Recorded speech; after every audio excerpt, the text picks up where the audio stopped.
TitleMatchNetwork.com. Were you there for the Vader Orndorff fight? Yes. Oh, yeah. What are your memories of that? I was in the dressing room for that. I was sitting right there. Me and Ming, Right. Ming at that time. And Orndorff had just gotten the job in WCW. And he was very proud of that job. And they had, I guess Rick had the book then. And then they had hired Orndorff as a serious agent. He was supposed to clean up some of this, not coming in on time and not doing this right, or, just listen to things when you're told it instead of just going out and doing your own thing and disregarding what somebody told you. You got guys just going their own way, showing up 3 hours late, all this stuff. And here's Vader, and he's a fine guy. Vader's a fine guy, but he's got some problems along with being a fine guy, that he's a tough guy in his mind, and it's part of who he is. Anyway, he in WCW at that particular time comes in when he wants to come in. And if it's 2 hours late, then you just deal with that. But things had changed in Atlanta. New agents, a new deal. And so they said, put Orndorff on Vader. And so Vader comes in the dressing room and they're all like, hey guys, don't put down the book. He's, we're all dressed, interview and everything. Where's Vader? Where's Vader? No Vader, no Vader. All of a sudden there he is. He ain't even getting dressed. He just sits down. They need him for interviews. Right. And he's just sitting down there and he's telling stories and laughing, and we're all talking back and forth. And here comes Orndorff in, and Orndorff says, hey, what are you doing here friggin' 2 hours late? What the hell's wrong with you? He said, and he told him, he said, you big fat SB, he said, you get your fat ass up and you put those clothes on and get your ass out there for those interviews and do it now. And he walks out. And Vader turns all red in the face and he goes, whew, no. Nobody talks to me like that, boy. He said, who does he think he is? Nobody talks to me like that. Then he goes back telling the story. Ah, yeah, you guys was over there, didn't you? Yeah, well, we went to the thing down the road here. And about 5 minutes later, here comes Orndorff back in again. And he says, you big fat SB no good butt boy. And he cusses him. And Vader says, don't talk to me like that. And he says, you get your fat ass up and you get your shit on now and you get out of there, you bastard. You're going to be god dog boy. And I'm sitting watching that and I'm going, whoa, that is some serious stuff, man. And I thought, Paul, I ain't so sure you ought to be maybe talking Vader quite so mean, like that. And what I was thinking, but Vader gets up, Paul walks out around the edge. He's supposed to get dressed. Vader just gets up and walks right around, follows him, goes into the other room, side room. I don't follow in there. I just sit where I'm at. But I hear the boom, bang, and a big ruckus. So everybody gets up, naturally runs around there. When we get there, Vader's flat. And he's just kind of... And Vader, Jimmy, my cousin, Bunkhouse Buck, Vader don't have a lot of respect for Buck. He kind of likes me. So he talks to me and he's kind of nice to me, but he's not nice to Jimmy at all, my cousin. And so a lot of guys around the dressing room, he don't pay him any attention, not nice to him. I'll get back to that. Vader's there, he's kicking in the floor there, and he's knocked out. He's just like that. And I say, what in God's world did that to him? Orndorff. Boom, boom, boom. Whoa. 330 pounds of shit right there in the floor. Oh, gosh almighty. Oh, buddy. To be so, and I look up at Paul Orndorff and all the guys in the dressing room. Here's this new agent, Paul Orndorff. And everybody looks at him and goes, whatever Paul says goes. First time, don't tell me twice. One of them type of deals. I was there for that deal, but the funny part about that is they got a pay-per-view, our Monday night taping that we're doing up in Minneapolis, or the Mall of America or something like that. And me and Jimmy were up there in the afternoon, and it's about 1 o'clock. We go to 7-Eleven, and it's a Sunday. And the next day we got the wrestling, and we're going to buy a beer, but you can't buy beer at 1 o'clock. So we're there in front of the 7-Eleven, and we're waiting on the beer to be sold, Right. And here comes Vader driving by in the car, and he slams on his brake, backs up, and he sees us standing in front of the 7-Eleven, and he drives in, and he big old busted up black face all swelled up like a basketball, and he goes, "Hey, Buck!" I mean, he's a different man. God has come and touched his heart. "Hey, Buck, how you doing there, boy?" He said, "Hey, Colonel, dog, what are you boys doing waiting on some beer?" Oh, gosh. And I look over Jimmy, and he looks at me, and I say, "Attitude adjustment." Yep. Boy, he got one. That's and old great. Paul, God dang, as an agent, one of the better one in the business. You came from a long line of wrestling in your family. Can you talk about that?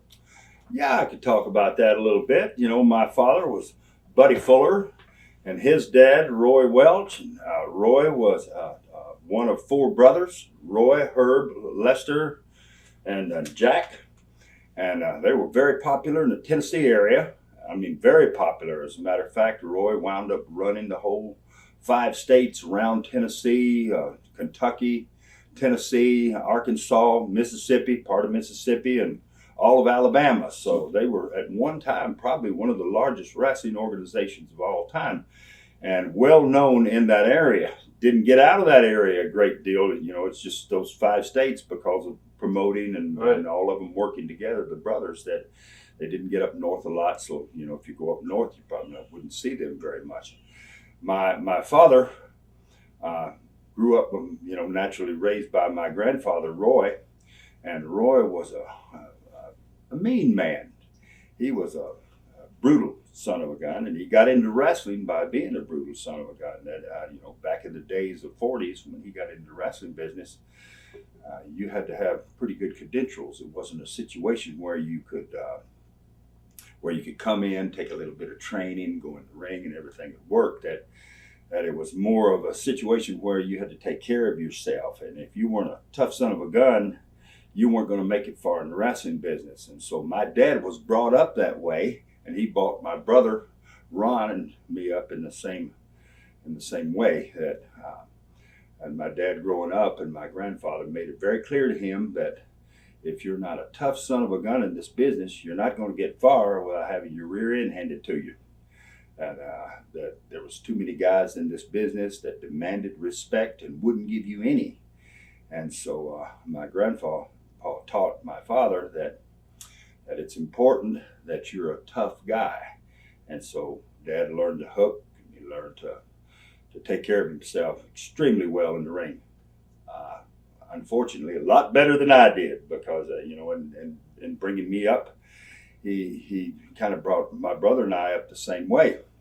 And as a young boy, I could be going out on a date or something, or dressed up, ready to leave the house or something, and Dad had no regards for any of that. If he had a guy that came over and said, "Oh, I want to be a wrestler. I'd like to get in the wrestling business and wrestle," and we want to train with Dad, and Dad never did any of that stuff at all. In high school, he would just get me and my brother, no matter what we're doing, walk out of the house, and he'd say, "Hey, kid, take your shirt off, take your coat off, come over here and wrestle." And it wasn't a wrestle this guy, and it wasn't a situation where I could say, "Oh, Dad, I'm just fixing to go out with a date, and I'm all cleaned up. I just took a shower." He says, "Get over here, get your shirt off, and wrestle," and that's what you did. And so, and growing up, my brother and I learned to hook, learned to wrestle a lot like Dad did. Never was as good as he was, and he probably never was as good as his grandpa was, but his dad was, my grandfather. Because of the necessity to be tough, to be that kind of guy. And so we grew up pretty rough with that in mind. Grew up on a farm, ranch, and there was a lot of, Dad had a rodeo company, and there was bulls and there was bucking horses. It was always tough life, always a tough life. Dad liked it that way. If there was a horse in the barn, you were scared of him, then you were going to ride him.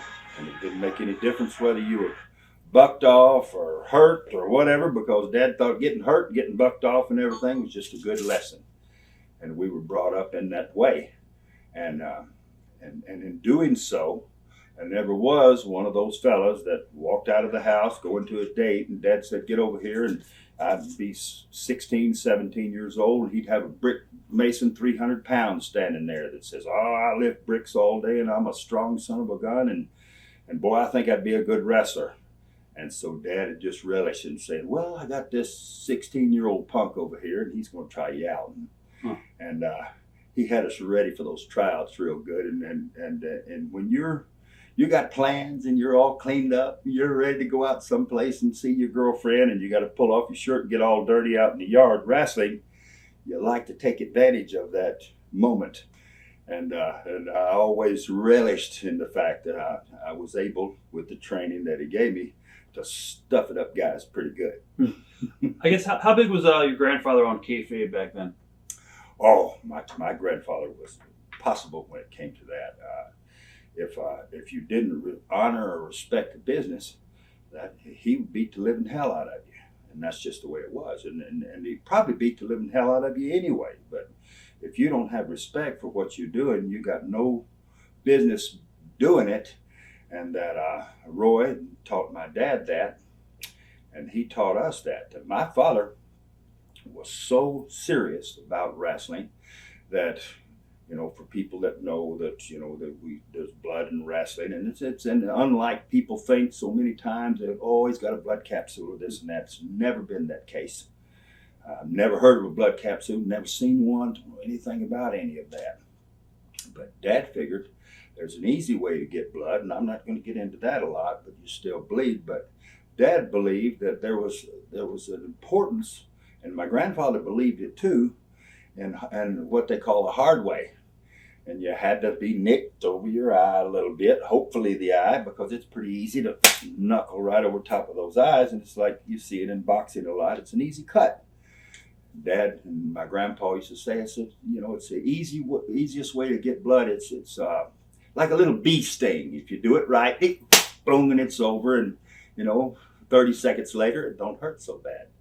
And you go down, get yourself stitched up. Dad believed that, and my grandpa believed that if you don't give that to your business, then you're not, you know, you're taking and taking and taking, and you're never giving anything back. And so my grandfather would insist upon that, and hardly a man ever worked for him that didn't give that up. You'd have guys that come in and they would say, you know I got to go work for Roy Welch, or I got to go work for Buddy Fuller. By the way, his real name is Edward Welch, so he changed it because of wrestling.